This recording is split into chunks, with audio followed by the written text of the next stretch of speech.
अक्षरों के मेल से बनने वाले, परिवर्तन होने वाले नए शब्द को हम संधि कहते हैं। आइए जानते हैं विसर्ग संधि के बारे में। विसर्ग संधि क्या होती है? जब विसर्ग के पश्चात कोई स्वर या व्यंजन आता है और उससे जो मिलकर के एक नए शब्द का निर्माण होता है, उसे हम विसर्ग संधि कहते हैं। विसर्ग के बाद आने वाले स्वर या व्यंजन के अनुसार शब्द में जो विकार होता है, जो परिवर्तन होता है, उसे हम विसर्ग संधि कहते हैं। अब हम विसर्ग संधि के बारे में जानेंगे। विसर्ग संधि में सबसे पहले आपको ये जानना जरूरी है कि विसर्ग क्या होता है। ये जो शब्द या अक्षर के आगे जो दो बिंदु लगाए जाते हैं, इन्हें हम विसर्ग कहते हैं। तो विसर्ग संधि क्या है?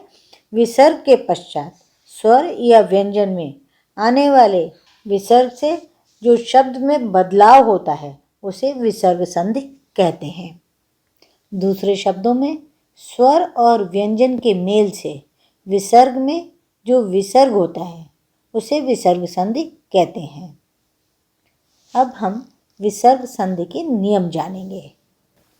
यदि विसर्ग से पहले अ आए और उसके बाद वर्ग का तृतीय, चतुर्थ या पंचम वर्ग आए, या य, र, ल, व, ह हो, तो विसर्ग का उ हो जाता है और यह उ पूर्ववर्ती और अ से मिलकर मूल संधि द्वारा ओ हो जाता है। जैसे उदाहरण के लिए मनः जमा रथ, मनः न के आगे विसर्ग लगे हैं, तो ये तवर्ग का त, थ, द, ध, न, तवर्ग का 5वां वर्ण है। और तो ये नह, पन, नह, तो ये उ बन गया। और रथ, रथ में अ है, तो उ जमा आ ओ बन गया, तो इसका बन गया मनः जमा रथ, मनोरथ। अब और उदाहरण इसी तरह के देख लेते हैं। सर जमा ज, सरोज, मनः जमा भाव, मनोभाव, मनः जमा विकार, मनोविकार, मनः जमा हर, मनोहर, यशः जमा धरा, यशोधरा। अब विसर्ग संधि का अगला नियम जानते हैं।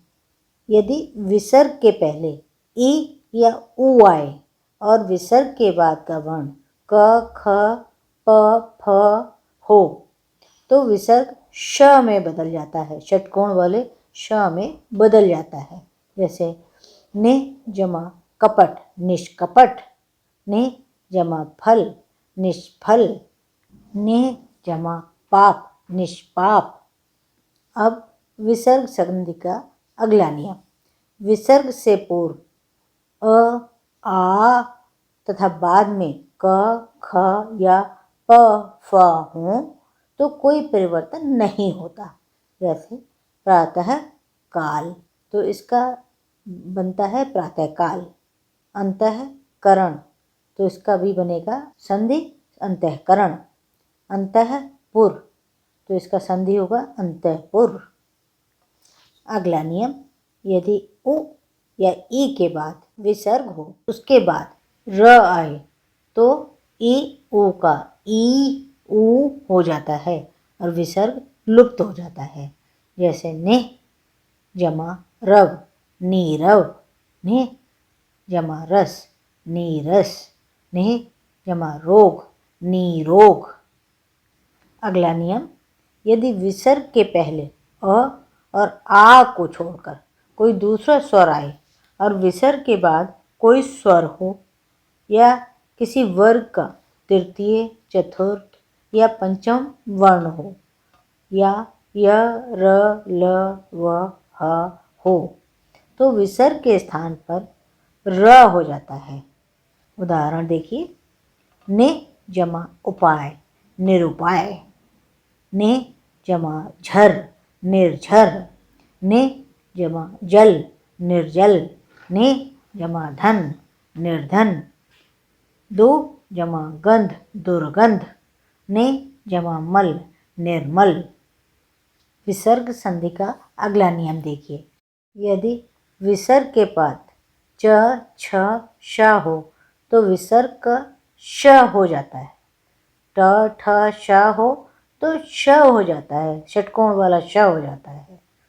त थ स हो तो सा हो जाता है।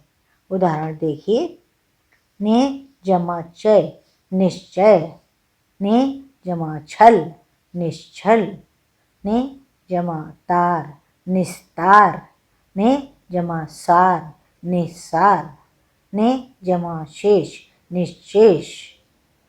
अगला नियम देख लेते हैं।